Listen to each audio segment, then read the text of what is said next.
नमस्कार प्रणाम भैया। आज हमनी के उ जगह पर बानी सन जहाँ खेसारी भैया के जीवन के शुरुआत भई रहे यही पलानी से। आज हमनी के सामने शंभू बाबा के सभे कोई जानत होखी, वही पलानी में हमनी के बैठल बानी सन। खेसारी भैया के आवाज में हमार भाई काकू बलमुआ गावेले, ठीक बा। तो हम अपना भाई से रउआ लोग के कुछ गवा के सुनाई और वो लोग सुनी और ओकरा बाद बताई, फिर बात सवाल होई। तनी भाई हमार तू कुछ सुनाओ तो तनी। नमस्कार प्रणाम। आज हमरा शंभू बाबा से मिल के बहुत खुशी मिलल हटे। आज हमरा शंभू बाबा के जौन ई पलानी बाटे हमरा खातिर तो ई लक्ष्मी बा, और यही में खेसारी भैया बाबा के साथे रहल बानी, अपन जिंदगी के शुरुआत कइले बानी हमरा बाबा के साथ। और उहे आशीर्वाद हम अपना बाबा से लेवे आयल बानी, और हमेशा बाबा के आशीर्वाद हमरा सर पर रही। तो बाबा कुछ जाओ सुना दा। आज चली तमाम भोजपुरिया भाई के हम दसों हुजूर के प्रणाम करब। आज हम धन हो गनी ये जवना ये हमरा आश्रम में कुटिया में डुमरसन फलानी में सब कलाकार लोग आयल। हमार बबुआ खेसारी, आलम राज, माने अनेकों करका, राजू रसिया, दीपक दिलदार। आज हमार भाग बा काकुओ बोलमुआ आयल बड़ा, तो काकुओ बोलमुआ से कहब जे शंभू बाबा का पलानी में कुछ अपन गीत गा के सुना। तो हम अपना बाबा के आशीर्वाद लेके एगो गाना गावतनी। कि सैया लइका नियन सूत जाला कोरा में। क्या बात है ये शंभू बाबा का हो, बड़ा पीरा में बाटे बबुआ। अभी इनका लड़काई के आदत नहीं के छूटल। हाँ, कटोरा से दूध पियब। कि सैया लइका नियन सूत जाला कोरा में, दिया के अजोरा में ना।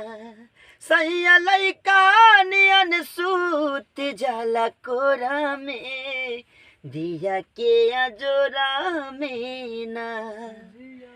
सजिया पयावेले तो और तनी बना अचरा के ओढ़ेले, ओढ़ाना बिछावना अपना लत से बिटोरेले।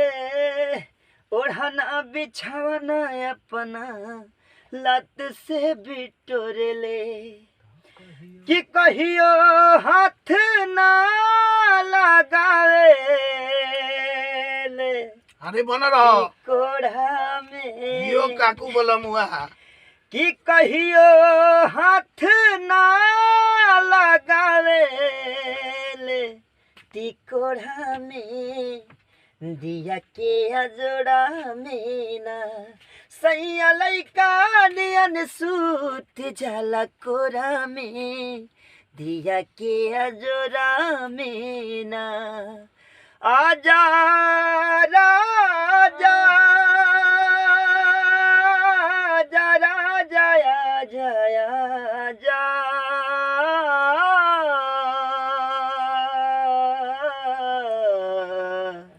बलमुआ हो।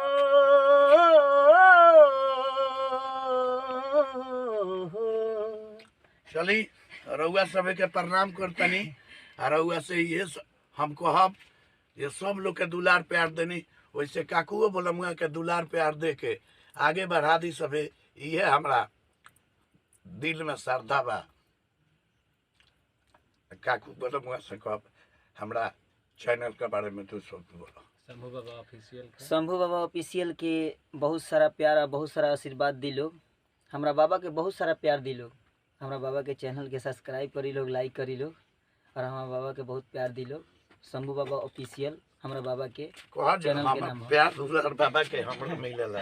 हमारा बाबा के बहुत सारा प्यारा दुलार मिलेला हमरा बाबा से। आई लव यू भाई। आई लव यू टू बोली लोग। हम बाबा से बहुत प्यार करी ले, और बाबा भी हमरा से बहुत प्यार करीनी। हम चाहतनी कि हमेशा हमार बाबा के हमारा साथे आशीर्वाद आ प्यार रहे, और हमेशा बाबा हमारा साथे रहें। ये हमरा बाबा से दुआ लेवे के बाटे, और हमेशा साथ रहे के बा।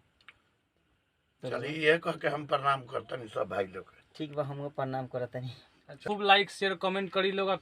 खूब दबा के बाबा के प्यार थी लोग। हाँ में हम हाँ। अपन कीर्तन के पर्सनल गीत गायब आ येहू बाबू लो से कहे करी कुछो कुछो चुटकुला खातिर बोलवा नहीं के नहीं, सुनवाए। काकू बलमुआ भाई के भी रहुआ हाँ। सबके प्यार मिली, रहुआ लोग के चैनल पर बहुत सारा काकू बलमुआ के भाई के प्यार मिली। बस बाबा पर रहुआ लोग आशीर्वाद प्यार दुलार बनौले रही लोग, बाबा के आगे बढ़ाई लोग। बाबा तो हमारा ऐसा हूँ आगे बढ़ने बहुत आगे बढ़नी, लेकिन वह बाबा हम से हमनी आगे के नहीं प्यार थे। लेवे आइल बनी सब। हमरा खातिर तमाम भोजपुरिया भाई लोग हमार गर्जियन लोग श्रोता समाज लोग हमरा गर्जियन मालिक ह ई लोग जेकरा के चाहेला हीरो से जीरो से हीरो बनावेला, हाँ। गायक से नायक बनावेला। तो हम ऊ दिन देखे के चाहत तनी जे काकू बोल मुआ के रउआ सब हीरो बनाई आ लाइक करी, सब्सक्राइब करी। जय हिंद, जय भारत, जय मां शारदे, जय भोले बाबा। जय भाई।